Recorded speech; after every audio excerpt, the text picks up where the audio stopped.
মুসলমান তোরা হারস নেইমান,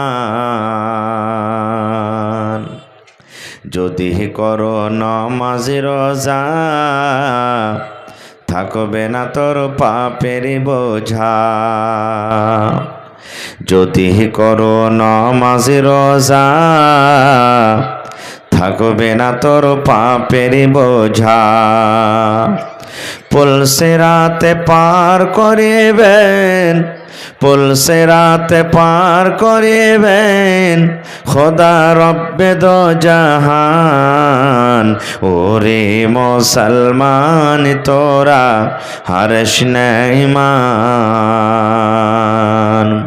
নমাজ পড়ো রোজা রাখো আর পড়ো কুরআন। ওরে মুসলমান তোরা হারস নেইমান। কি কোহরে কে আমল কোলে একাই আলে একাই যাবে। কি কোহরে কে আমল কোলে একাই আলে একাই যাবে। ভালো আমল যদি করে গেলে, নেক আমল যদি করে গেলে হবে তোর কল্যাণ। ওরে মুসলমান তোরা হারস নেইমান। নারে তাকবীর।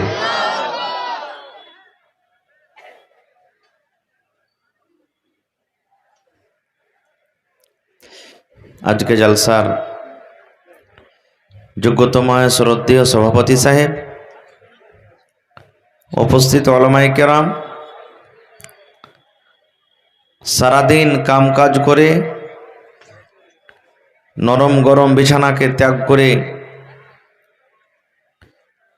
সামনে বসে আছেন আমার দিনদার ভাইরা, পর্দানসীন মায়েরা, খালারা।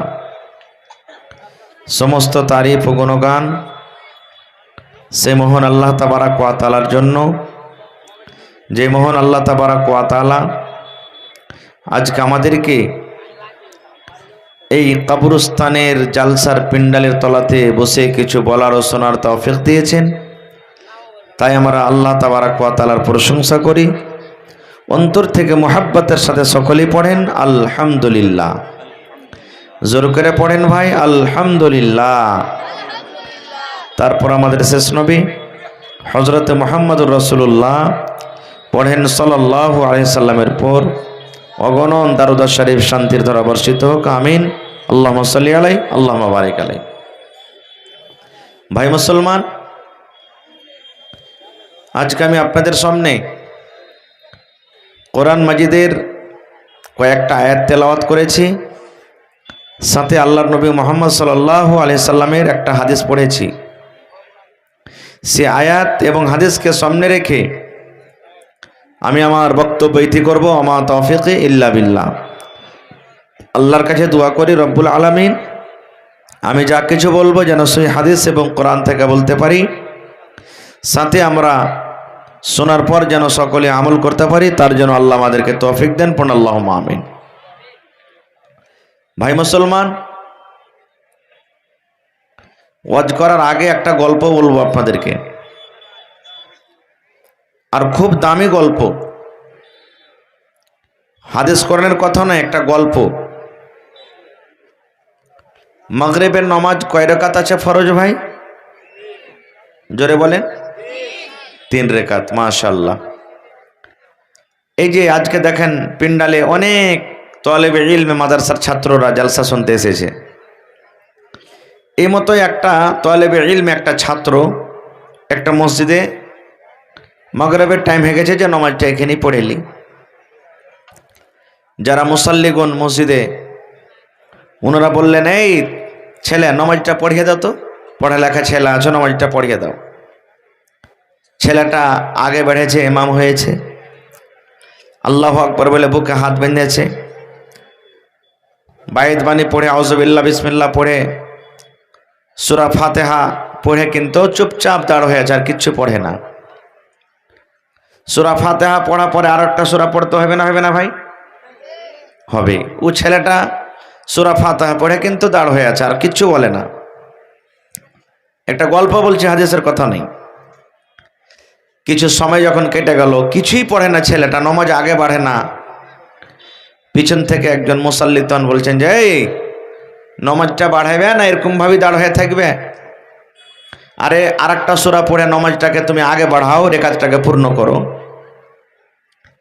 কইছে ভাই রে, ছেলেটা বলছে ভাই রে, আমি কোন সূরা পড়বো তো ভাবা চিন্তা করছি। কইছে বেলা কেমন কথা? বলছে এতটি সূরা আমার মুখস্থি রয়েছে যে কাকে রাজি করবো আর কাকে নারাজ করব কিছু ভাবা চিন্তা করতে পারি না। আমি যদি এখন সূরাতুল ফিল পড়ছি তো সূরাতুল মাউন বলবে আমাকে কেন পড়লি না। আমি যদি সূরাতুন নাস পড়ছি, সূরাতুল তিন বলবে যে আমাকে কেন পড়লি না। আমি যদি সূরাতুল লাহাব পড়ছি তো সূরাতুল তারিক পড়বে যে আমাকে কেন পড়লি না। তো কোনটা পড়বো আর কোনটা না পড়বো কিছু ভাবা চিন্তা করতে পারি না। ঠিক আমরা মুসলমান, আমাদের সমাজে, আমাদের এলাকাতে, আমাদের পাড়াতে, আমাদের বাড়িতে এতগুলি শরীয়ত বিরোধী কাজ, বুরাই ঢুকে গেছে যে আজকে কোন বিষয় নিয়ে আলোচনা করব কিছু ভাবা চিন্তা করতে পারা যায় না। আছে না নাই ভাই? আল্লাহুস সামাদ। তো আজকে আপনাদের সামনে আমি কথা রাখবো আল্লাহর এই জমিনে, পৃথিবীতে বর্তমান যুগে সব থেকে সস্তা জিনিস কি? ওর থেকে সস্তা আর মনে হয় দুনিয়াতে কিছু নেই। সব থেকে সস্তা আল্লাহ এবং আল্লাহ রসুল মান দিয়েছেন, সম্মান দিয়েছেন। আল্লাহ এবং আল্লাহ রসুল তার ফজিলত বয়ান করেছেন, তার মার্তাবাকে বাড়িয়ে দিয়েছেন। কিন্তু আমরা মুসলমান তার মান সম্মান দিই না। আমরা বলি যারা ইসলাম জানে না, কোরআন জানে না, হাদিস জানে না, ওরাও বলে যে আল্লাহ তাবারাক ওয়া তাআলা তাদেরকে মান সম্মান দেয়নি। সব থেকে সস্তা একটা, আপনি সালাই কিনতে যান ভাই, মাচিস, টাকা লাগবে না? লাগবে না? লাগবে। এই যে পানির বোতলটা আপনার খাড়ো হয়ে আছে দেখেন টেবিলের ওপরে, এর দাম কয় টাকা? 20 টাকা, 20 টাকা এর দাম। তাহলে এক গ্লাস পানি, মানে এক বোতল পানি যদি আনতে যান তারও টাকা আছে। আপনার আমার মাথাতে যদি ব্যথা হয়, দরদ হয়, জ্বর হয়ে যায়, মেডিকেলে যাব, ভাই আমার মাথাতে ব্যথা হয়েছে আমাকে ওষুধ দেন। গা হাতে ব্যথা করছে, খুব ক্লান্ত হয়ে গেছে সারাদিন কাম কাজ করে, মনটা ভালো লাগে না, একটা ওষুধ দেন আমাকে। টাকা লাগবে না? লাগবে না? সুবহানাল্লাহ। ভাই রে, মাথাতে যদি ব্যথা হয়, ওই ওষুধ কিনতে যে যদি টাকা লাগে, ওষুধের যদি দাম দিতে হয়, তা আল্লাহ তাবারাক ওয়া তাআলা স্ত্রীকে সুকুন বলেছেন আল্লাহ কোরআনে। মহিলাদেরকে বলেছেন যে সুকুন, তোমার বিছানে আসতে গেলে তুমি আরাম পেবে, বিছানে আসতে গেলে তোমার খাস্তানা দূর হয়ে যাবে, তোমার পাঞ্জরে যদি ঘুমাই তোমার বিবি, তোমার মনটা ফ্রি হয়ে যাবে। সুবহানাল্লাহ।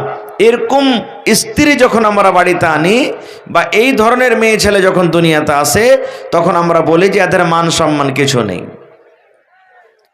আমরা বেটা ছেলে হয়েছি তো গাছের গোটা হয়ে গেছি। বেটা যদি বাড়িতে খালি হয়ে যায়, খালি মুখে উত্তাপ, মানে পাক দেবে। হ্যাঁ, এখানে ফোন, ওইখানে ফোন, ওইখানে ফোন, ওইখানে ফোন, যেখানে সেখানে ফোন।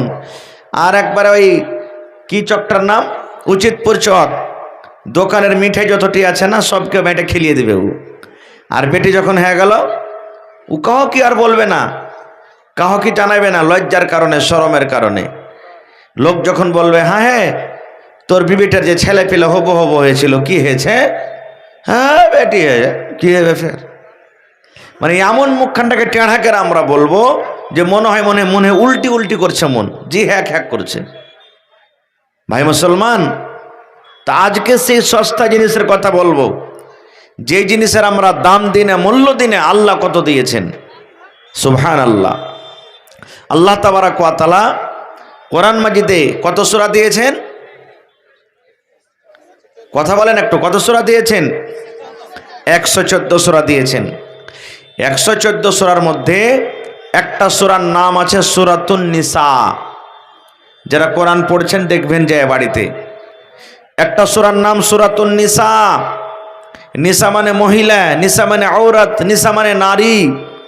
আল্লাহ তাবারাক ওয়া তাআলা মা খালাদের মান সম্মান এত বাড়িয়ে দিয়েছেন, তাদের নামে কোরআনে একটা সূরার নাম আল্লাহ রেখে দিয়েছেন, সূরাতুন নিসা। কিন্তু গোটা কোরআন পড়ে দেখেন, সূরাতুর রিজাল বলে কোনো সূরার নাম নেই, সূরাতুর রিজাল বলে কোনো সূরার কোরআনে নাম নেই। তাহলে মা খালাদের মান সম্মানের জন্য এটাই যথেষ্ট যে আল্লাহ তাবারাক ওয়া তাআলা তাদের মান সম্মান এত দিয়েছেন কি তাদের নামে কোরআনে একটা সূরা দিয়েছেন, সূরাতুন নিসা। আজ থেকে 1400-1450 বছর আগে যে জায়গাতে আমার আপনার নবী মুহাম্মদ সাল্লাল্লাহু আলাইহি সাল্লাম জন্ম নিয়েছিলেন, সেই জায়গার কাহিনী, সেই জায়গার ঘটনা, আহা হা হা, কি করতো ওখানকার ইহুদিরা। আজকে মুসলমানের সব থেকে বড় দুশ্মন শত্রু হলো কি ইহুদি।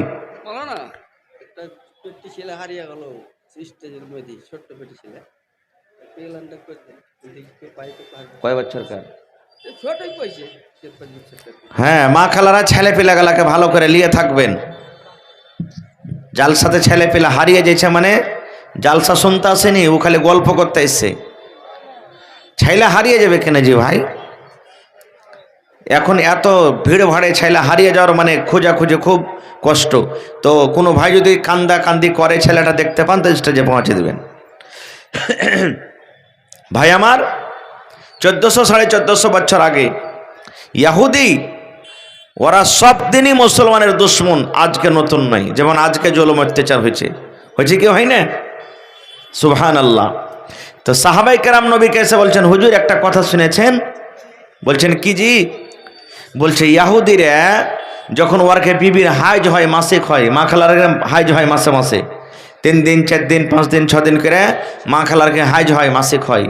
তো বলছেন হুজুর, ইহুদিরকে যখন বিবিরকে হাইজ হয় তখন ওকে বিছানায় ঘুমাইতে লাই না, স্ত্রীটাকে বলে তুই আলাদা হয়ে থাক, তুই নাপাক খেয়ে আছিস, এখন যেদিন তুই নাপাক খেয়ে থাকবি আমার বিছানা আসবি না, আমার বিছানায় তুই পা দিবি না, বিছানায় ঘুমাবি না, আমার জন্য রুটি করবি না, ঘাঁটি করবি না, ভাত করবি না, ছাতু করবি না, আমার জন্য তুই তরকারি করবি না, পানি নিয়ে আসবি না।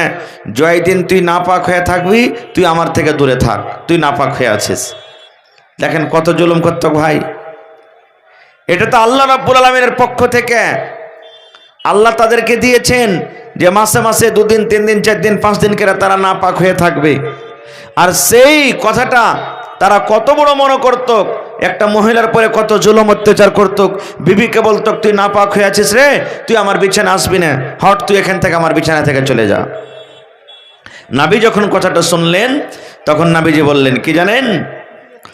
রে আমার সাহাবী, এ আমার উম্মতের দল, তোমরা শুনে নাও, ইহুদি যে কাজ করে, খবরদার খবরদার তোমরা নিজের বিবির সাথে সেই কাজ করবে না। ইহুদিরা নিজের বিবির সাথে যে ব্যবহার করে সেই ব্যবহার তোমরা নিজের বিবির সাথে তোমরা করবে না। ওরা নিজের বিবির পরে যেটা জুলুম অত্যাচার করে, খবরদার তোমরা নিজের বিবির ওপরে জুলুম করবে না। নবী আমার বলেছেন, হে মহিলারে, যখন তোমাদের মাসিক হবে, যখন তোমাদের হাজ হবে, তোমরা 2টা কাজ থেকে তোমরা দূরে থাকবে। 2টা কাজ তোমরা করতে পাবে না। 1 নম্বর কাজ নবী বলেছেন, মহিলা যখন তোমাদের মাসিক হবে, হাজ হবে, তোমরা নামাজ পড়বে না। আল্লাহ রাব্বুল আমিন তোমাদের জন্য নামাজকে মাফ করে দিয়েছেন। তোমরা মসজিদে ঢুকবে না, নামাজ তোমরা পড়বে না। জয় দিন তোমরা নাপাক হয়ে থাকবে রে মহিলা, আল্লাহ রাব্বুল আমিন তোমাদের নামাজকে মাফ করে দিয়েছেন, তোমরা কিন্তু নামাজ পড়বে না। 1 নম্বর কাজ। 2 নম্বর কাজ নবী বলেছেন, মহিলা যদি রমজান মাস চলে আসি, রোজার মাস যদি তোমরা পেয়ে যাও, আর রোজার মাসে যদি কোনো মা, যদি কোনো খালা, যদি কোনো বোন, দাদি, নানি নাপাক হয়েছে, মাসিক চালু হয়েছে, নবী আমার বলেছেন, মহিলা যেদিন তুমি নাপাক হয়ে থাকবে তুমি রোজা রাখবে না খো। আল্লাহ রাব্বুল আমিন রোজা রাখা তোমাকে নিষেধ করে দিয়েছেন, তুমি নাপাক হালাতে রোজা রাখিও না, মাসিকের হালাতে তুমি রোজা রাখিও না। যখন তুমি ভালো হয়ে যাইবে তুমি ওই রমজান মাসে রোজা রাখো। আর জয়টা তোমার রোজা ছুটবে, 3টা রোজা ছুটলো, 4টা রোজা ছুটলো, 5টা ছুটলো, 6টা ছুটলো, জয়টা তোমার রোজা ছুটবে রে মহিলা।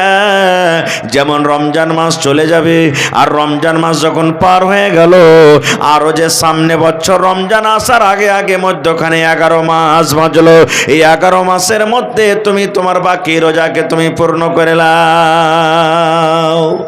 এই 2টা কাজ মহিলারা করবে না।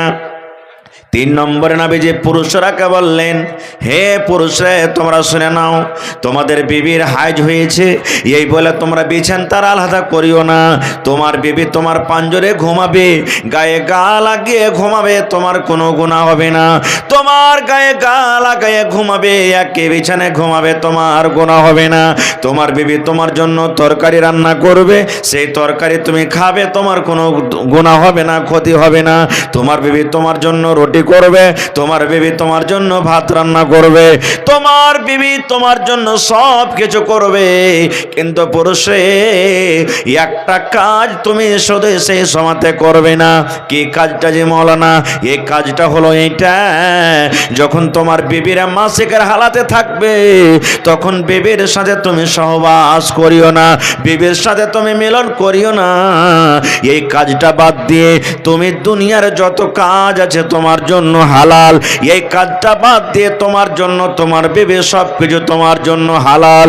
যদি তুমি ইচ্ছা করো, তোমার বিবি মাসিকের হালাতে আছে, তোমার বিবিকে যদি তুমি চুমা দিতে চাও তুমি চুমা দিতে পারো, তোমার বিবির গায়ে গা লাগায়ে তুমি ঘুমাইতে পারো, তোমার কোনো গুনাহ হবে না। পুরুষরা একটাই কাজ তুমি শুধু করবে না, তোমার বিবির সাথে তুমি হামবিস্তারি করবে না। কারণ যদি মাসিকের হালাতে কোনো পুরুষ যদি বিবির সাথে মিলন করে, ওই পুরুষের গুনাহ হয়ে যাবে, পাপ হয়ে যাবে, এবং তাকে জরিমানা আদায় করতে হবে। যতক্ষণ জরিমানা না আদায় করবে আল্লাহ রাব্বুল আমিন গুনাহকে মাফ করবেন না। নারে তাকবীর। তাহলে যে ইহুদিরা মাসিক হইতে গেলে বিবিকে আলাদা রাখতো, তার হাতের খাইতক না, নবী সেটাকে একবারে শেষ করে দিয়ে বলছেন, না, এটা হলো একটা মহিলার উপরে জুলুম, খবরদার তোমরা জুলুম করিও না। তাদের রান্না বান্না করা, খাও, বিছানায় ঘুমাও, তোমাদের কোনো দোষ হবে না কো। ভাই মুসলমান, আজকে যদি আমাদের বাড়িতে বেটি হয় মন ভারী হয়ে যায়। কত ভাই আছে বেবি হসপিটালে আছে, বেবি হসপিটালে বাচ্চা হতে গেছে, শুনেছে যে আমার বহুর কিংবা আমার স্ত্রীর পেট থেকে বেটি হয়েছে, ওই স্ত্রীটাকে ভালো করে আর গল্প করবে না খো, ওই স্ত্রীটাকে বাড়িতে নিয়ে আসবে না, ওকে ভালো মতন খাইতে দিবে না, পিনতে দিবে না, কথাতে কথাতে তোকঝোঁক করবে, শাস্ত্রী আছে ওদিক থেকে ঘোঁচা মারবে, ননদেরা ঘোঁচা মারবে, যা জ্যাঠানি ঘোঁচা মারবে, পড়োশে ঘোঁচা মারবে, আর বলবে এ বেটি বিয়ানে লিসি লাগানি, তুই বেটার মুখ দেখতে পাবি রে মাগি, আল্লাহ তোকে কোনোদিন জীবনে বেটা দিবে না খো। এরকম ভাবে তাকে তানা দিয়ে দিয়ে কথা বলবে, বলে না বলে না? আল্লাহ তাবারাক ওয়া তাআলা কোরআনে বলেন, ওয়া ইযা বুশিরা আহাদুহুম বিল উনসা যাল্লা ওয়াজহুহু মুসওয়াদ্দান ওয়া হুয়া কাযীম।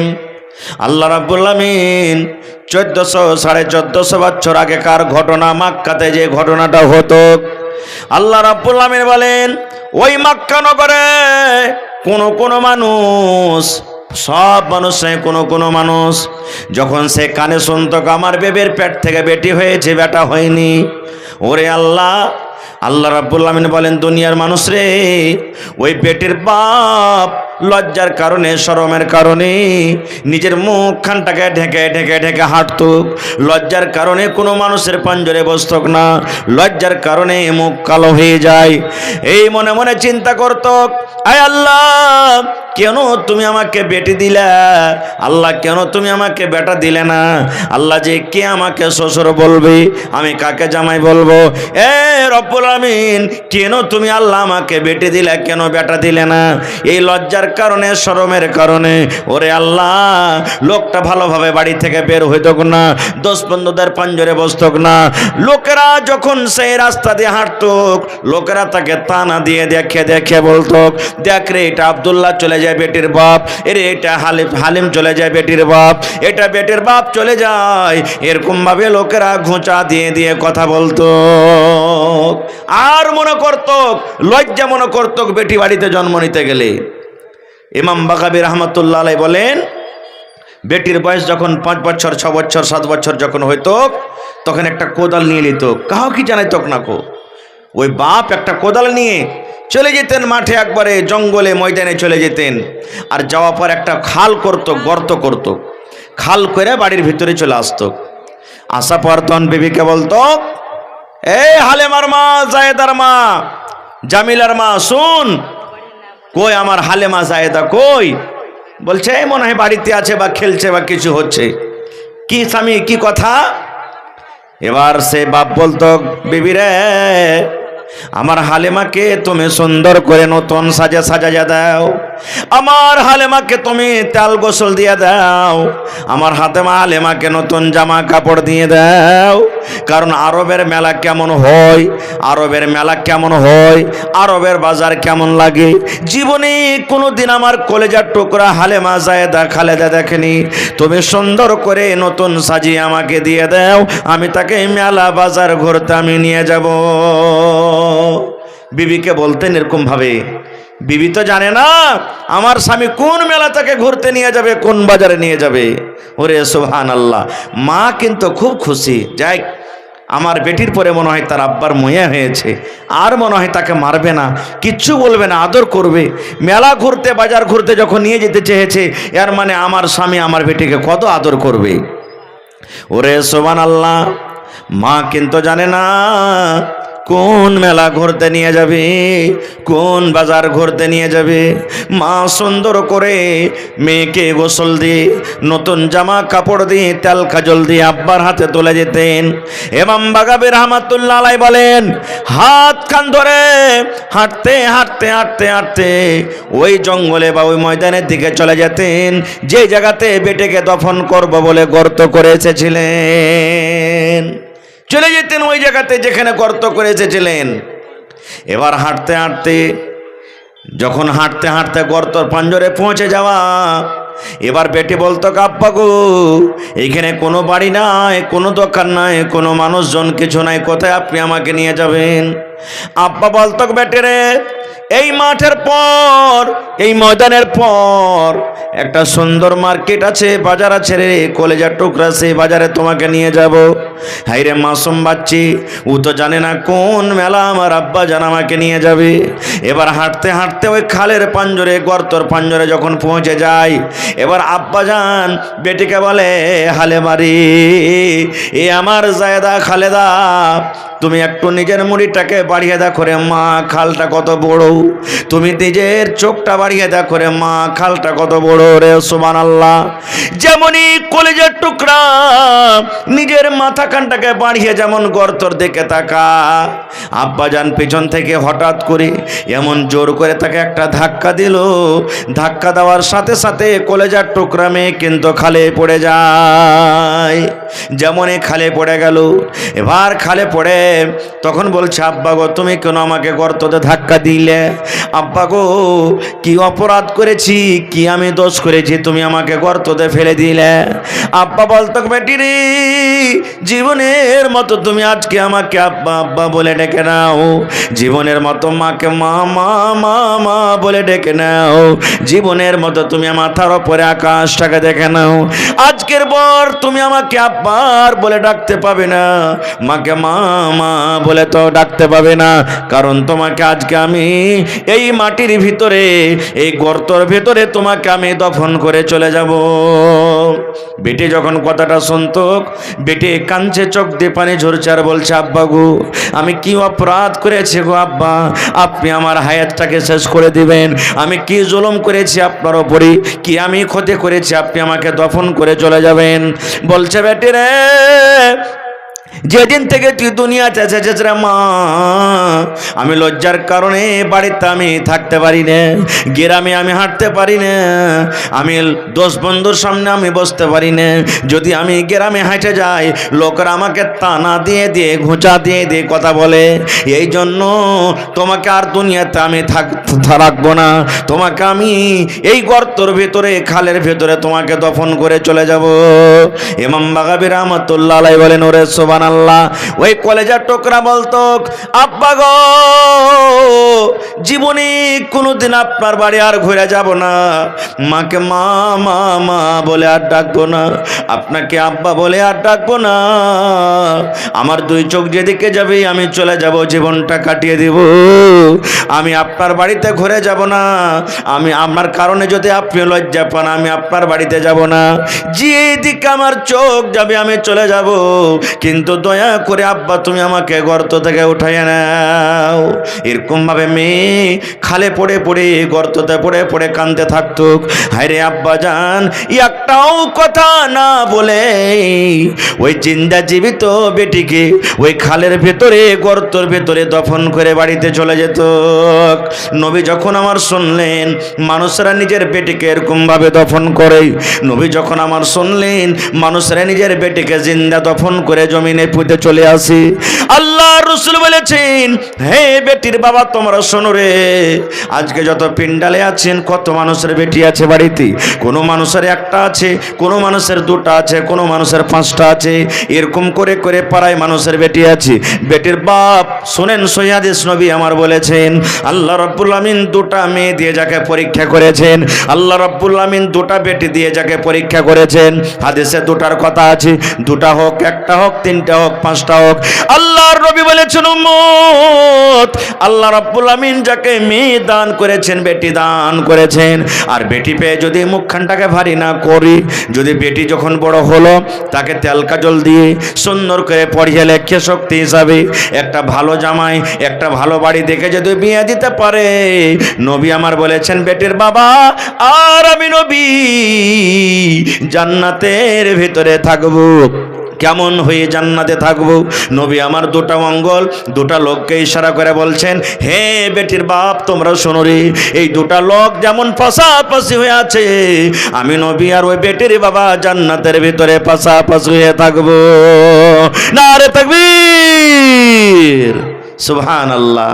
তাহলে দেখেন যে এই জিনিসটাকে আমরা সস্তা মনে করি, যার মান সম্মান আমরা দিনে, নবী বলেছেন ওই বেটির বাপ আর আমি নবী জান্নাতে পাশাপাশি হয়ে থাকবো। কত পাশাপাশি হয়ে থাকবো? যেমন এই 2টা লোক পাশাপাশি হয়ে আছে, আমি নবী আর ওই বেটির বাবা জান্নাতে একবারে পাশাপাশি হয়ে থাকবো। তাহলে মন ভারী করবেন? আর জোরে বলেন, মন ভারী করবেন? আল্লাহ কোরআনে বলছেন সূরাতুশ শূরাতে, দুনিয়ার মানুষ, আমি আল্লাহ তাআলা যাকে ইচ্ছা করি বেটা দান করি, আমি আল্লাহ তাআলা যাকে ইচ্ছা করি বেটি দান করি, আমি আল্লাহ যাকে ইচ্ছা করি বেটা বেটি দুটোই দান করি, আমি আল্লাহ যাকে ইচ্ছা করি তাকে বাঁধ করে রাখছি। এরকম দুনিয়াতে মানুষ আছে 7টা 8টা 10টা বেটা হয়ে গেছে, এই মনে হয় বেটি হবে, এই মনে হয় বেটি হবে, এই মনে হয় বেটি হবে, কিন্তু একটা বেটি নেই, শুধু বেটা। এরকম আছে না নাই? দুনিয়াতে কত মানুষ আছে আল্লাহ তাবারক ওয়া তাআলা তাকে শুধু বেটি দিয়েছেন, আর কত মনে আশা, এই মনে হয় বেটা হবে, এই মনে হয় বেটা হবে, এই মনে হয় বেটা হবে, কিন্তু বেটা নয়, শুধু বেটি হয়ে যায়। কত মানুষ দুনিয়াতে এমন আছে যে আল্লাহ তাআলা বেটা বেটি দুটোই দান করেছেন। কত মানুষ এমন আছে কত ওষুধ পানি কত কি করে শেষ করলো, কিন্তু একটাও সন্তান হলো না, আল্লাহ তাকে বাঁধ করে রাখলেন। আর যদি কোনো বিচার সালিশে বসে যদি তার মুখ দিয়ে কোনো কথা বার হয়, আমরা কি বলি? শালা তোর ময়া দয়া নাইবে তোর বুকে বে, তুই একবারই পাথর দিন ওই লেগে শালা, আল্লাহ তোকে কোনো বেটা বেটি দেয়নি, তুই সোহাগাদর জানিস না তুই। এই কথাটাই আমরা বলবো। ভাইরে, আমার কাছে একটা বই আছে সুনহেরি আওরাক, ওয়াতি লিখছেন আব্দুল মালিক মুজাহিদ মুসান্নিফ বইয়ের, উনি লিখছেন একটা ঘটনা যে আল্লাহ তাবারক ওয়া তাআলা যে মানুষকে জান্নাত দিবেন, তো জান্নাতের ভিতরে 8টা দরজা আছে। কয়টা দরজা?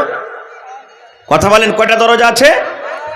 আর আল্লাহ তাআলা জাহান্নামে যে মানুষকে দিবে, তো জাহান্নামে যাওয়ার জন্য 7টা দরজা আছে। কয়টা দরজা? 7। তো জান্নাতের দরজা বেশি না জাহান্নামের দরজা বেশি? কথা বলেন। জান্নাতের দরজা বেশি, জাহান্নামের দুয়ার 7টা।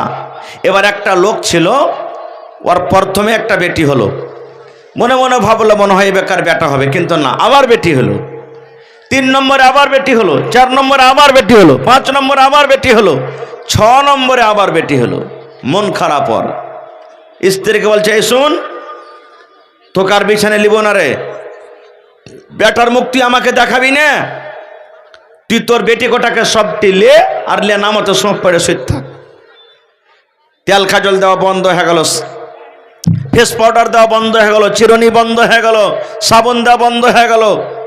মন খারাপ ওই লোকটার বেটির বাপের, যে তোর বেটি রেখে নিয়ে তুই নামতে থাক, তোর মতন বিবিকে আমি বিছানে নেব না খো। তার 6টা বেটি একটা নাতে এক লাগাতার 6টা বেটি। একদিনকার ঘটনা, ওই বইয়ে লিখছেন একদিনকার ঘটনা, ওই বেটির বাপ স্বপন দেখছে যে আমি মরে গেছি, আমার মত হয়ে গেছে। আমরা স্বপন দেখি না ভাই, বিয়ের বাড়িতে জানদারসা খাচ্ছি, মাঠে কাম করছি, দোকানে নাস্তা করছি, এই ধরনের লোকটা স্বপন দেখছে যে আমি মরে গেছি।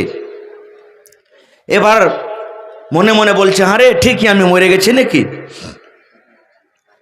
একটু পর তখন দেখছে একটা লোক তার কাছে চলে এসছে, আসা পর তখন ওরা হাত খানটাকে ধরে টানছে, চলো। বেটির বাপ বলছে, তুমি আমাকে কোথায় নিয়ে যাবে?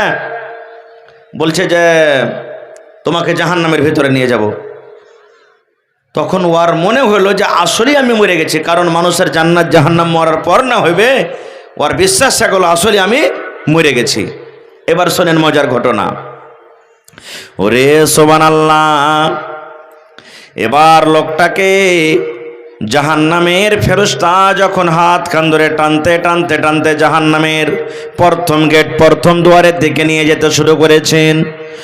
ওই লোকটার 6টা বেটি, বড় বেটি দৌড়াতে দৌড়াতে দৌড়াতে দৌড়াতে দৌড়াতে দৌড়াতে এরকম ভাবে জাহান্নামের প্রথম গেটের সামনে হাত বাড়িয়ে দাঁড় হয়ে গেছেন।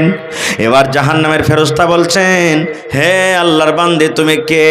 তুমি কেন আমাদের আগাতে দাঁড় হয়েছো?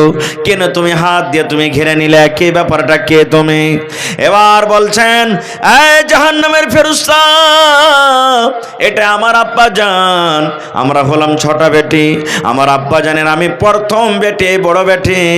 আমার আব্বা জান আমাদের চোখের সামনে জাহান্নামের ভিতরে যাবে রে, আমি বেটি হয়ে সহ্য করতে পারবো না, আমি বেটি হয়ে সহ্য করতে পারবো না। এই জন্য জাহান্নামের ফেরেশতা এই গেট দিয়ে আমার আব্বাকে আমি জাহান্নামের ভিতরে আমি যেতে দেব না।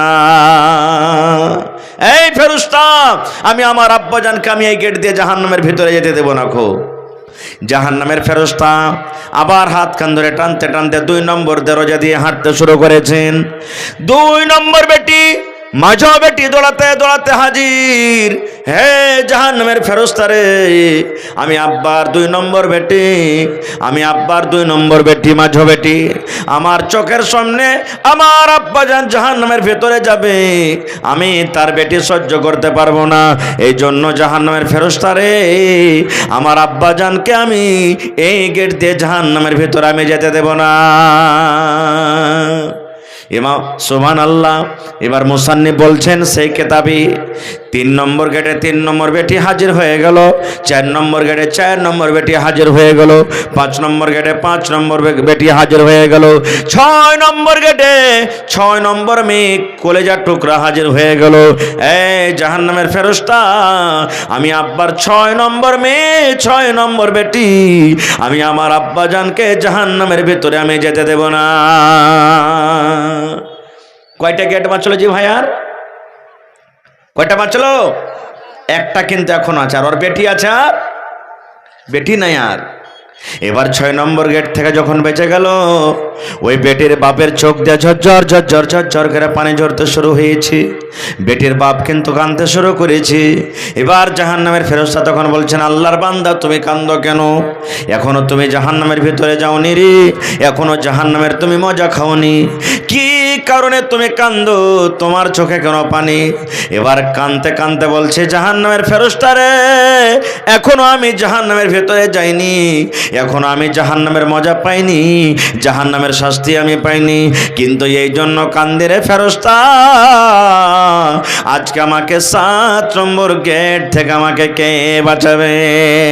আল্লাহর কাছে দোয়া করছেন, আল্লাহ তুমি আর যদি আমাকে আর একটা বেটি দিতে। আল্লাহ ছোট বেটি আমাকে 6 নম্বর গেট থেকে বাঁচিয়ে নিল, আর একটা দরজা একটা গেট বেঁচে গেছে। আল্লাহ যদি আজকে আমার আর একটা বেটি থাকতো, আমি 7 নম্বর গেট থেকে আমি বেঁচে যাইতাম। কে আমাকে বাঁচাবে 7 নম্বর দুয়ার থেকে? এই জন্য আমি কাঁদছি। এই কাঁদতে কাঁদতে তার স্বপ্ন কিন্তু ভেঙে গেল। ছোট্ট করে বলছি ঘটনা, স্বপ্ন ভেঙে গেল। এবার স্বপ্ন যখন ভেঙেছে দেখছে আরে রাত মোটামুটি 12-1-2টা রাত, ওর বিবিকে দেখছে সমস্ত বেটি রেখে নিয়ে নামতে স্মিতা আছে, বড় বড় মশাতে ফুঁড়ছে, কতদিন থেকে মাথাতে তেল নাই, চিরনি করেনি, সাবুন মাখেনি, কত কাপড়টা নোংরা হয়ে আছে, শুইতে আছে। আর বলছে আমি তো স্বপ্ন দেখছিলাম। তখন আফসোস করে বলছে, আল্লাহ যদি আজকে আমার স্বপ্নটা যদি সত্য হইতো তাহলে আমার অবস্থা কি হইতো? এবার চোখ দিয়ে পানি ঝরছে, কানতে কানতে বিবিকে নিন্দের হালাতে, ঘুমের হালাতে তুলে বিছানে রাখলেন, সমস্ত বেটি রেখে রাখলেন। ঠিক ফজরের টাইমে, ফজরের সময়তে মুয়াজ্জিন সাহেব যখন আজান দিয়ে দিয়েছে, আজান দেওয়ার সাথে সাথে বিবির চোখ খুলে গেছে। বিবি তখন এবার চোখটা খুলে দেখছে, হারে আমার বিছান তো ছিল নামতে, কেমন করে আমি পালঙ্গের ওপরে এলাম? মাথা লেড়ে দেখছে, হারে আমার মাথাতে তো সীতা করা ছিল না, তেল ছিল না, কে আমাকে তেল দিল, আমার চুলে কে চিরুনি করে দিল?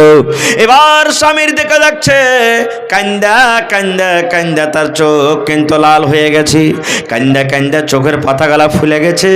এবার বলছে, স্বামী গো, এত রাতের বেলাতে কেন আপনি কাঁদছেন? কি হয়েছে আপনার? এত রাতের বেলাতে না ঘুমিয়ে আপনার চোখে পানি দেখি, আপনি তো কান্দা কান্দা চোখকে ফুলিয়ে দিয়েছেন, চোখ আপনার লাল হয়ে গেছে। বলছে, বিবিরি আমি রাতের বেলাতে স্বপ্ন দেখেছি রে বিবি। এরকম এরকম ঘটনা, গোটা ঘটনা শুনিয়ে দিলেন। বলতে বলতে বলতে এরকম ভাবে বিবিকে বুকে জড়িয়ে ধরছে, বলছেন, বিবি রে জীবনে তোমার উপরে কত জুলুম করেছি, অত্যাচার করেছি, আর তোমার পরে জুলুম অত্যাচার করব না, তুমি দয়া করে আমাকে মাফ করে দাও, দয়া করে তুমি আমাকে মাফ করে দাও, দয়া করে তুমি আমাকে মাফ করে দাও, আর তোমার পরে আমি কোনোদিন জুলুম অত্যাচার করব না। ভাই মুসলমান, ঘটনা বলার উদ্দেশ্য হলো এই, আল্লাহ তাবারাক ওয়া তাআলা বেটি রূপে যাকে বেটি দান করেছেন, এটা আল্লাহ রাব্বুল আলামিনের পক্ষ থেকে একটা দয়া, একটা নিয়ামত। কিন্তু আজকে আমরা মুসলমান সেই নিয়ামতটা পেয়ে আল্লাহুস সামাদ, আজকে আমরা মন ভারী করছি বেটির মান সম্মান দিনে। দিনে ইসলাম, শরীয়ত, আল্লাহ এবং আল্লাহ রসুল মেয়েদের মান সম্মান যতটুকু বাড়িয়ে দিয়েছেন, দুনিয়ার কোনো ধর্মে এরকম মেয়েদের মান সম্মান বাড়া হয়নি। আর একটু আগে চলেন, নবীজি নিজের মেয়েকে কত ভালোবাসতেন জানেন? এটা সহিহ হাদিস। একদিনকার ঘটনা, নবীজির ছোট মেয়ের নাম কি বলেন তো আপনারা? নবীজির ছোট মেয়ের নাম কি জানেন না? আয়েশা। নাউজুবিল্লাহ। আয়েশা হলো বিবির নাম। নবীজির ছোট বেটির নাম হলো ফাতেমা রাদিয়াল্লাহু তাআলা আনহা, সব থেকে ছোট বেটি, কলিজার টুকরা। একদিনকার ঘটনা, নিজের স্বামীর বাড়ি থেকে, স্বামীর নাম কি হযরত আলী রাদিয়াল্লাহু তাআলা আনহু, নিজের স্বামীর বাড়ি থেকে আব্বার কাছে গেছেন একটা গোলাম চাহার জন্য, নেওয়ার জন্য, একটা দাসের জন্য চলে গেছেন। যেই টাইমে, যে সময়তে নবীজির বাড়ি গেলেন কে? বেটি ফাতেমা। ওই টাইমে কিন্তু নবীজি বাড়িতে নেই, কোনো কামে কাজে বা দাওয়াতের তাবলীগের কামে গেছেন। মা ফাতেমা জিজ্ঞাসা করছেন কাকে? নিজের মা, এটা সতার মা আয়েশা রাদিয়াল্লাহু তাআলা আনহাকে, যে মা আব্বাজান বাড়িতে নেই। বলছেন, না রে বেটি, তোমার আব্বাজান দাওয়াতের কামে, তাবলীগের কামে গেছে। কি খবর, কি কথা নিয়ে এসেছো বলো? বলছে, না আব্বা থাকলে কিন্তু বলতাম, জায়গা আবার কোনো সময়তে বলবো। বলছে, বলো না, তোমার আব্বা আসবে তখন আমি বলে দেব। মা আয়েশা বলছেন যে তোমার আব্বা আসবে তখন বলে দেব, কি কথা বলো? বলছে, না পরে বলবো। আর বললেন না, চলে গেলেন নিজের বাড়ি। দেখেন, এ আমার মায়েরা, খালারা, যারা পর্দাতে আছেন, পিন্ডালে বসে আছেন, শোনেন, আব্বার বাড়ি গেলেন ফাতেমা আব্বার সাথে দেখা করার জন্য, নবীর সাথে দেখা করার জন্য। দেখা হলো না। এটা বললেন না যে আচ্ছা 1 ঘন্টা থেকে যাই, 2 ঘন্টা থেকে যাই, এই বেলাখান থেকে যাই, আব্বা আসবে তখন দেখা করে যাব না। তখনই আবার নিজের স্বামীর বাড়ি চলে গেলেন হাইটে, যে কে জানি আমার আব্বা যদি, আমার স্বামী যদি আমাকে খুঁজে, আমাকে যদি বিছানের দিকে ডাকে, আমার যদি কোনো দরকার থাকে, খাইতে লাগে, না আমার স্বামী যদি আমাকে না দেখতে পেলে হয়তো নারাজ হয়ে যাবে, তখনই আবার চলে গেলেন বাড়িতে। কিন্তু আজকে মা খালার অবস্থা কি জানেন? যদি নিজের স্বামীকে বলে আব্দুল্লাহর মা, আব্দুল্লাহর বাপ, এ হালেমার বাপ, আমি একটু আমার ভাইকে দেখে আসছি, আমি মাকে দেখে আসছি, আব্বাকে দেখে আসছি, যাবো আর আসবো। ও যদি খলি চলে যায় 1 ঘন্টা বলে তো গোটাই দিনমেন থেকে আসবে, 1 দিন বলে যায় তো 5 দিন ওর হবে। হবে কি হবে না? নিজের স্বামী কি জিনিস সে বুঝবে না কো। মা ফাতেমা বলছেন না আমি চলে যাব। চলে গেলেন নবী আমার। আহা হা হা, সন্ধ্যেবেলাতে এলেন বাড়ি। মা এসা বলছেন নবীজি আর জানেন? বলছে কি হয়েছে? বলছে ফাতেমা দেখা করতে এসেছিল আপনার সাথে, আমি জিজ্ঞাসা করলাম কিন্তু আমাকে বলেনি। ওরে সুবহানাল্লাহ। আয় আমার এলাকার ভাইরা শুনেন, নবীজি নিজের কলেজার টুকরাকে কত ভালোবাসতেন। ওরে আল্লাহ, যখন মা এসা বলেন আপনার কলেজার টুকরা ফাতেমা আপনার সাথে দেখা করার জন্য এসেছিল, তখনই নবী বাড়িতে না থেমে, নবী আমার সেই টাইমে রাতের বেলাতে নবী আমার বেটের সাথে দেখা করার জন্য চলে গেলেন। ওই টাইমে ওই সময়তে 10,000 নাকি জি 1 হাত মানে 50,000, 5,000। আচ্ছা ভাই, প্রথম কলম এসছেন, আল্লাহর রাস্তে দেন, কবরস্থান আখিরাতের ঘর, আখিরাতের জায়গা, আল্লাহ আপনাকে ভালোবাসবে ইনশাআল্লাহ। দেন জি 5,000 নগদ, 5,000 দিয়ে দিবেন পরে ইনশাআল্লাহ। হ্যাঁ, জমিন কিনতে হবে ভাই। বর্তমান সরপঞ্চ নাকি? কি নাম আপনার? নাম सरपंच इस्ताब আলী সাহেব 10,000, 5,000 নগদ আর 5,000 ইনশাআল্লাহ দিয়ে দিবে। নারে তাকবীর, মাশাআল্লাহ। দেখেন এতটি হরেন বাজছে, সব দুনিয়ার একবার 2-4 কিলোমিটার দূর থেকে শুনে নিয়েছে। হ্যাঁ 5,000। আচ্ছা আচ্ছা, তো এক কাম করেন আর 2,000 টাকা দিয়ে দেন। सरपंच সাহেব 7,000 টাকা করে দেন। হ্যাঁ 7,000 করে দেন। জানেন আমার মৌলানা বলে দিলেন, তাও আর 2,000 টাকা দিয়ে 7,000 করে দেন। কসম খেয়েছেন নাকি ভাই? কসমটা তো ভাঙ্গেন কমসে কম। হ্যাঁ আল্লাহ, লেখেন 2,000 টাকা লেখেন তো দিয়ে দেবেন ইনশাআল্লাহ। আচ্ছা 1,000 টাকা পুরিয়ে দেন, 1,000 করে দেন। আচ্ছা দেন, ঠিক আছে আমি হাদিসটা বলে নিই, তারপর ইনশাআল্লাহ আপনাকে দোয়া দিচ্ছি। এবার নবীজি তখনই কিন্তু বেটির সাথে দেখা করে চলে গেলেন। দরজাতে গিয়ে ইজাজত চাইছেন, অনুমতি চাইছেন, ফাতেমা আলী তোমরা বাড়িতে আছো? ফাতেমা রাদিয়াল্লাহু তাআলা আনহা বলছেন আমরা কিন্তু বিছানায় শুইতে গেছি, চোখ বন্ধ হয়নি, জায়গা আছি কিন্তু শুইতে গেছি। এবার নবীর আওয়াজ পেয়ে ফাতেমা রাদিয়াল্লাহু তাআলা আনহা এবার তখন বিছানা থেকে ওঠার জন্য প্রস্তুত হয়ে গেছেন। আল্লাহ রাসূল বললেন ফাতেমা আমার জামাই আলী কই? বলছে আব্বা গো আপনার জামাই আলী বিছানায় শুইতে আছে। নবী আমার বলছেন ফাতেমা তোমরা শুইতে থাকো, আমি নবী তোমাদের ঘরের ভিতরে আমি আসছি। মা ফাতেমা বলেন এবার আমার আব্বাজান ঘরে এলেন, আমি বিছানাতে একদিকে শুইতে আছি, আমার স্বামী একদিকে বিছানায় শুইতে আছেন। আল্লাহর নবী আমার আব্বাজান আমাদের দুজনের মধ্যখানে নবী আমার কিন্তু বসে গেলেন। বসে যাওয়ার পর তখন বলছেন বেটি রে আমি না শুনেছি তুমি আমার সাথে দেখা করার জন্য গেছিলে রে মা, কি তোমার দরকার রয়েছিল, কি কারণে তুমি আমার সাথে দেখা করতে গেছিলে রে মা? আমি এখন তোমার আব্বু হাজির হয়েছি, বলো রে মা তুমি কি কারণে আমার সাথে দেখা করার জন্য গিয়েছিলে?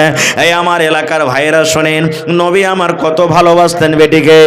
যেমনই নবী শুনলেন আমার বেটি আমার সাথে দেখা করার জন্য এসেছিল, নবীজি 1 সেকেন্ড আর বাড়িতে দাঁড়ালেন না, তখনই চলে গেলেন। যখন নবী বললেন বেটি রে কি কারণে তুমি আমার সাথে দেখা করার জন্য তুমি এসেছিলে রে মা বলো তো আমার মায়েরা। এবারে ফাতেমা নিজের হাত খানটাকে এরকম ভাবে কিন্তু দেখান, আব্বা গো এই যে দেখেন আপনি আমার হাত দেখেন, আব্বা আমার হাত দেখেন, আব্বা গো আমার হাতের দিকে দেখেন। আল্লাহর নবী যেমনই নিজের বেটির হাত দেখলেন, ওরে সুবহানাল্লাহ, হাতে কিন্তু বড় বড় বড় বড় ফোঁসা পড়ে গেছি, কত ফোঁসা সাদা হয়ে আছে, কত ফোঁসা কিন্তু গলে গলে গেছি, হাতটা রক্তে রক্তিত হয়ে আছে, লাহুলাহান হয়ে আছে, হাতে ফোঁসা পড়ে গেছে। এবার নবী তখন বলছেন, মারে তোমার হাতে কেন ফোঁসা পড়লো, তোমার হাতে কেন ফোঁসা পড়ে আছে? বলছে আব্বা গো আপনার জামাইয়ের বাড়িতে কাম কাজ করে করে যাতা পিছে পিছে ইন্দারা থেকে পানি তুলে তুলে, কুয়া থেকে পানি তুলে তুলে আপনার এই আমার হাতে কিন্তু ফোঁসা পড়ে গেছো গো আব্বা। যাতা পিছে পিছি ইন্দারা থেকে কুয়া থেকে পানি তুলে তুলে স্বামীর বাড়িতে কাম কাজ করে করে আমার হাতে ফোঁসা পড়ে গেছে। সুবহানাল্লাহ। দেখেন নবীর বেটি নিজের স্বামীর বাড়িতে কাম কাজ করে করে হাতে ফোঁসা পড়ে গেছে। আহা হা হা, আজকে যদি আমরা হইতাম কি বলতাম, এই বেটি শুন বিছান কথা যা ছেলে তো তুই ই কাঞ্জুসের বাড়িতে আর থাকতে হবে না, চল ইয়া তো কেরা বাড়িতে কাম করতে পারা যাবে না, খো তাড়াতাড়ি কেরা বরিয়ে বেসারলে আর চল বাড়ি চলে যা। আমার কোনো বহিন যদি মাকে ফোন করে, মা গে কোন বাড়িতে তুই বিয়ে দিলি গে মা, আরই মিনসার ভাত খেতে ভালো লাগে না গা মা, শুধু কাম কাজ করাইছে। কত মা খালা এমন আছেন বুঝাবে না রে বেটি, শ্বশুর বাড়িতে থাকতে গেলে কাম করতে হবে, শ্বশুর বাড়িতে থাকতে গেলে ভালোভাবে থাকতে হবে বুঝাইবে। আর কত মা খালা এমন আছে, এক কাম কর না, তুই তে বেকার আয়, তুই তে বেকার আয়। এবার যেমনই চলে গেল তখন ফোন করে ডাকবে, হাজি আমাকে আনতে আসবে না, 5 দিন 7 দিন যখন আনতে আসবে না, বলছে যাবো। ই বেচারি কোনো রকম গেছে 5 দিন 7 দিন পর বিবিকে আনতে, আর 2-4টা চাংড়া খাড়ো করে তখন বাস হাত কান ধরে খুঁটিতে বেঁধে নেড়েতে 2-4 বাড়ি দিয়ে তখন বলছে, এই তোর বাড়িতে আমার বেটি ভাত খেতে পারবে না, মরার বেটা মরা, 3 লাখ টাকা তোকে দিয়েছি, 2 লাখ টাকা আমার বিয়েতে খরচা হয়েছে, 5 লাখ টাকা দে, 10টা মানুষ ডাক, আর আমার বেটিকে তালাক করে তুই চলে যা। এরকম হয়েছে কি হয়নি? শেরশাবাজিতে আমাদের এরকম হয়েছে। কিন্তু ওরে সুবহানাল্লাহ, নবী আমার বেটির হাত দেখলেন, ফাতেমার হাতে কিন্তু ফোঁসা পড়ে আছে। ওরে আল্লাহ, এ আমার ভাইয়েরা মায়েরা খালারা শোনেন, নবী তখন বলছেন, বেটি রে তুমি আমাকে হাত দেখে কি বলতে চাইছো রে মা? বলছে আব্বা গো আমাকে যদি আপনি একটা গোলাম দিতে পারতেন, একটা দাসী গোলা দিতে পারতেন, আমার কাজে আরাম হতো, আমার স্বামীর বাড়িতে কাম কাজ করতো, আমি আপনার মেয়ে আরাম পাইতাম। এই জন্য একটা গোলাম চাইতে গেছিলাম, একটা চাকর চাইতে গেছিলাম। যদি চাকর গালা একটা দিতে পারতেন, আমি শুনেছি লড়াইতে আপনি অনেক চাকর পেয়েছেন, দাস দাসী পেয়েছেন, ওই দাসী গোলা যদি আপনি আমাকে দিতে পারতেন, আমার বাড়িতে কাজ করতো। নবী তখন বলছেন, বেটি তুমি আমার কাছে গোলাম চাইছো, তো গোলাম থেকে যদি একটা ভালো জিনিস তোমাকে দিতে, কোনটা নিবে তুমি? গোলাম নিবে না ভালো জিনিস নিবে? উদাহরণস্বরূপ বলি, আপনার কাছে যদি আপনার বেটি যে বলে, আব্বাজি একটা ছাগল গলা দাও তো, দান দো একটা ছাগল গলা, তো আপনি যদি বলেন, হারে বেটি ছাগল নিয়ে কি করবি, চল তোকে 30,000 টাকা দিয়ে একটা গাই গলা কিনে দেবো, তা আপনার বেটি ছাগল নিবে না গাই নিবে বলেন তো? জোরে বলেন, কি লিবে জি ভাই? গাই লিবে। আমার নবী বলছেন, বেটি রে তুমি আমার কাছে গোলাম চেয়েছ রে মা, তাইলে গোলাম থেকে ভালো জিনিস দিলে তুমি সেটা নিবে কি নিবে না? মা ফাতেমা বললেন, আব্বা গো আমি গোলাম চেয়েছি, গোলাম থেকে যদি ভালো জিনিস আপনি আমাকে দেন, আমি সেই ভালো জিনিসটা নিব। ভালো জিনিস কি আমি পরে বলছি, কথাটাকে রেখে দিলাম। তার আগে আমি বলি আপনাদেরকে, ফাতেমাটা কে? কে হলো ফাতেমা? ফাতেমা কে? আরে আল্লাহ, আল্লাহর নবী বলেছেন, শেষ নবী আমি দুনিয়াতে এসেছি, আমার পর নবী হয়ে দুনিয়া তার কেউ আসবে না। আমি শেষ নবী, শেষ পয়গম্বর, ইমামুল আম্বিয়া। যত নবী দুনিয়াতে এসেছিলেন সমস্ত নবীদেরকে নামাজ পড়ালছেন, ইমাম হয়েছেন সেই নবীর বেটি ফাতেমা। নবী আমার বলেছেন, আল্লাহ রাব্বুল আমিন আমাকে প্রথম নম্বরে বলবেন, নবী গো যাও তুমি জান্নাতের দুয়ার খুলে দাও, জান্নাতের গেট খোলো। আল্লাহ রাসূল বলেছেন আমি শেষের বেলাতে এসেছি, কিন্তু ওরে সুবহানাল্লাহ আমি নবী সর্বপ্রথম জান্নাতের দুয়ার খুলব, আর আমার উম্মত হিসাব কিতাব করে যতক্ষণ পর্যন্ত জান্নাতের ভিতরে না যাবে অতক্ষণ পর্যন্ত কোনো নবীর উম্মত জান্নাতের ভিতরে যেতে পারবে না। এরকম নবীর বেটি ফাতেমা নিজের স্বামীর বাড়িতে কাম কাজ করে করে হাতে ফোঁসা পড়ে যেত। আর ফাতেমাকে আহা আল্লাহ রাসূল সাল্লাল্লাহু আলাইহি সাল্লাম 10 জন নবী 10 জন সাহাবীর নাম লিয়েছেন, যাকে আশরায়ে মুবাশশারা বলা হয়। এই আব্দুর রহমান তুমি জান্নাতে যাইবে, এই সাদ তুমি জান্নাতে যাইবে, এই আবু বকর তুমি জান্নাতে যাইবে, হে উমর তুমি জান্নাতে যাইবে, হে সাঈদ তুমি জান্নাতে যাইবে। 10 জন সাহাবীদের নাম লিয়েছেন। তার মধ্যে একজন সাহাবী ছিলেন কে? আলী রাদিয়াল্লাহু তাআলা আনহু। নবী আমার বলেছেন আলী তুমি জান্নাতে যাইবা।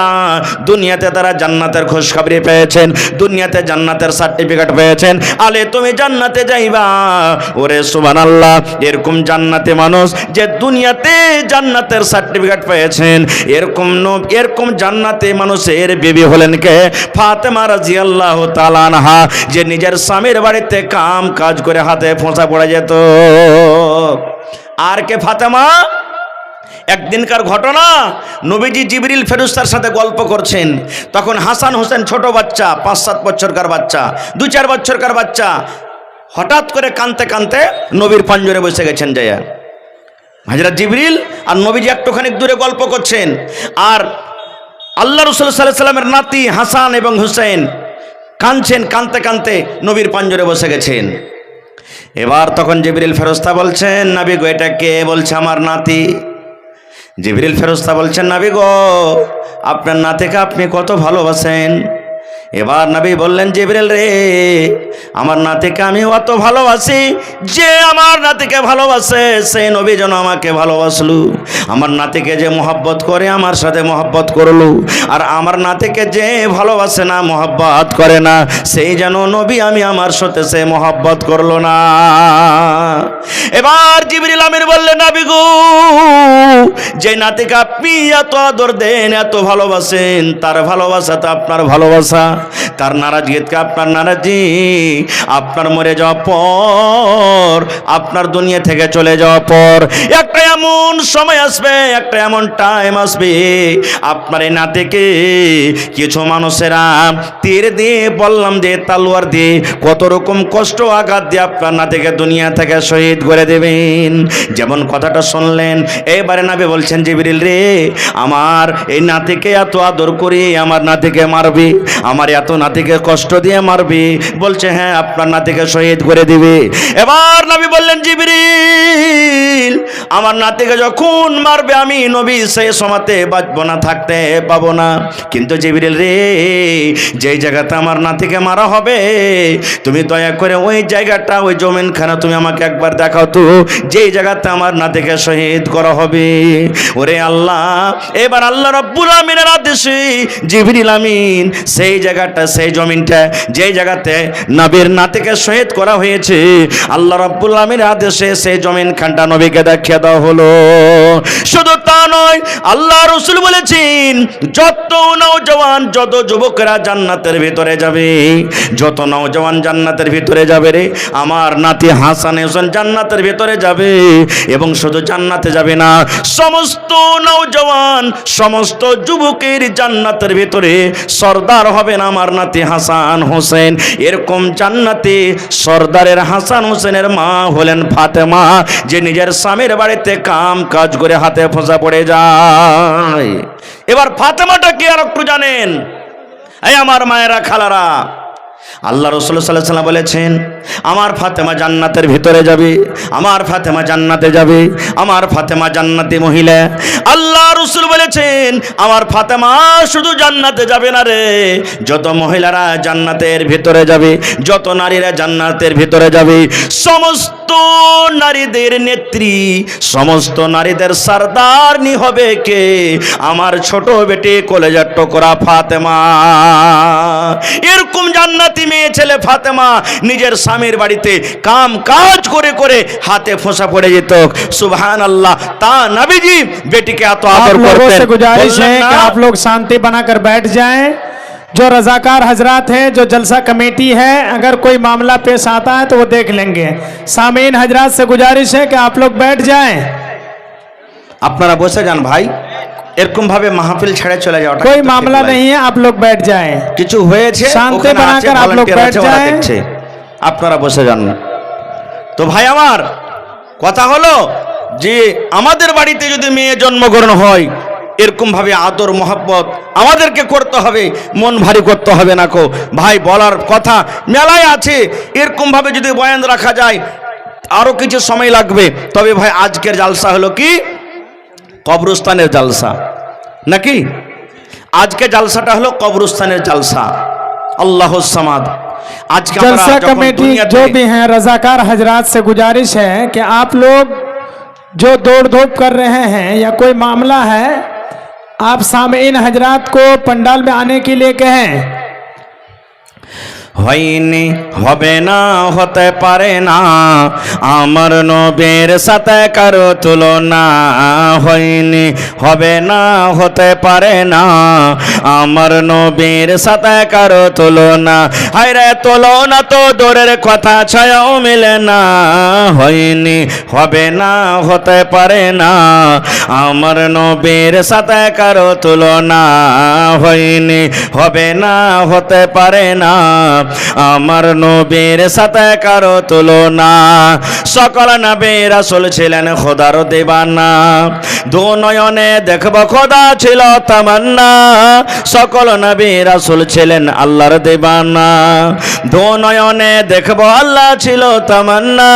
আরে মর নবীকে ডেকে নিলেন, আরে মর নবীকে ডেকে নিলেন দেখবে রব্বানা।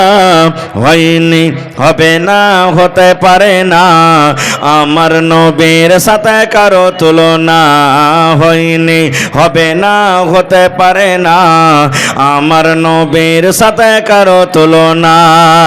ইউসুফকে দেখে যারা আঙ্গুল কেটেছে, তারা কি আমার নবীর রূপ দেখেছে? ইউসুফকে দেখে যারা আঙ্গুল কেটেছে, তারা কি আমার নবীর রূপ দেখেছে? আরে দেখতো যদি কেটে দিত, আরে দেখতো যদি কেটে দিত কলিজা খানা। হয়নি হবে না হতে পারে না আমার নবীর সাথে কারো তুলনা, হয়নি হবে না হতে পারে না আমার নবীর সাথে কারো তুলনা। নারে তাকবীর। ভাই আমার আজকে জালসাটা হলো কবরস্থানের জালসা। আজকে যখন আমরা বাড়িতে বানাই 10 লাখ 15 লাখ 50 লাখ 1 কারোর টাকা আমরা খরচ করে বাড়ি বানাই, থাকবো কতদিন যার কোনো গ্যারেন্টি নেই। 1 মাস থাকবো, 1 বছর থাকবো, 50 বছর থাকবো, 1 ঘন্টা থাকবো, কি পাবো না থাকতে কোনো গ্যারেন্টি নেই। কিন্তু সুবহানাল্লাহ, কবর একটা এমন জায়গা, কিয়ামত পর্যন্ত সেই জায়গাতে আমাদেরকে সোজা থাকতে হবে। এমন দামি জায়গা। আজকে আমরা ঘর বাড়ি আমরা বানাইতে যাচ্ছি, কত টাকা খরচ হয় সুবহানাল্লাহ। ভাইরে আজকে আপনাদেরকে নিয়ে এখানকার এলাকার মানুষ, গ্রামের মানুষ একটা জালসার আয়োজন করেছে, যে শুনতে পেলাম জমিনের কিছু পাওয়া গেছে, কবরস্থানের জমিন কিনতে হবে, টাকা লাগবে, যার কারণে আজকে জালসাটা লাগানো হয়েছে। এটা খুব দরকারের জিনিস। আল্লাহুস সামাদ। আমরা মুসলমান, আমরা যখন মরে যাব আমাদেরকে জানাজা পড়ে কবরে মাটিতে দফন করবে, আমাদেরকে কবরের ভিতরে থাকতে হবে। এই জন্য কবরস্থানের জালসা ভাই আমার 1 টাকা 2 টাকা 5 টাকা 10 যে আমি আপনাদের কাছে, তার আগে আমি একটা আবদার রাখছি। দেখি কোন আল্লাহর বান্দা আছেন যে কবরস্থানের জন্য 1 কাঠা 2 কাঠা জমিন কেউ দান করতে পারবেন? গত রাতের জালসা আমার শেখে মোহতারাম তাহিদ আলম সাহেব সালাফি হাফেজাহুল্লাহ, উনিও ছিলেন কালকে জালসাতে। আল্লাহুস সামাদ। এই মির্জাপুরে 7 কাঠা জমিন ওখানে দান হয়েছে, মসজিদের জালসা ছিল। আজকে দেখি যেখানে কবরস্থানের জমিন নেওয়া হবে, ওইখানে যদি কোনো ভাই পারেন, কাহারির জমি থাকে তো 1 ডিসমিল হোক 1 কাঠা হোক জমিন আপনি সেখানে দিয়ে দিবেন। আর ওখানে আপনার যদি জমিন না আছে, মাঠে ময়দানে অন্য জায়গাতে আছে, তা 1 কাঠা জমির দাম বা আধ কাঠা জমির দাম যা হবে বা 1 ডিসমিল জমির দাম যা হবে, আপনি সেই জমিনটাকে কিনে আপনি ঈদগাহের কবরস্থানের জন্য আপনি দিয়ে দিবেন। তো দেখি কোন আল্লাহর বান্দা আছেন আজকে জালসাতে 1 কাঠা কিংবা 2 কাঠা কিংবা 1 ডিসমিল জমিন দান করতে পারবেন, কিংবা 50,000 টাকা একটা লোক দান করতে পারবেন। দেখি আল্লাহর কোন এমন বান্দা আছেন এই কবরস্থানের জমির জন্য 10,000, 20,000, 5,000 করে করে কতটি লোক দিতে পারবেন। কমিটির লোককে বলবো মা খালাদের পিন্ডালে চাদর দিয়ে আপনারা পাঠিয়ে দেন। মায়েরাকে বলবো, হে আমার মায়েরা, আজকে আপনাদের বয়ান আমি রাখলাম। আল্লাহ রাব্বুল আমিন আপনাদের মান সম্মান অত দিয়েছেন। মানুষেরা জুলুম অত্যাচার করছে করুক, সমাজ জুলুম অত্যাচার করছে করুক, এর হিসাব সমাজ কিয়ামতের দিন দিবে। কিন্তু আপনারা মনটা ভারী করিয়েন না। সমাজের কারণে ট্রেনের পাট্রি থেকে আপনাদেরকে জীবন দিতে হবে না, গলাতে দড়ি লাগিয়ে ফাঁসে দিতে হবে না কো, বিষের বোতল মুখে নিয়ে আপনাদেরকে বিষ খাইতে হবে না কো। এই জন্য মায়েরাকে বলবো, চাদর আপনাদের হয়তো পেন্ডালে ঘুরছে কিংবা যাচ্ছে, আপনারা চাদর ভর্তি করে করে এই আখরাতের ঘর কবরস্থানের জন্য আপনারা দান দিয়ে পাঠাবেন। গলার হার দিবেন, নাকের নাকমণি দিবেন, পার পায়াল দিবেন, হাতের আংটি দিবেন, কাঁসা বদনা ছাগল বকরি যা আপনার জুড়বে আল্লাহর হস্তে সবাই কিন্তু আপনারা দিয়ে যাবেন।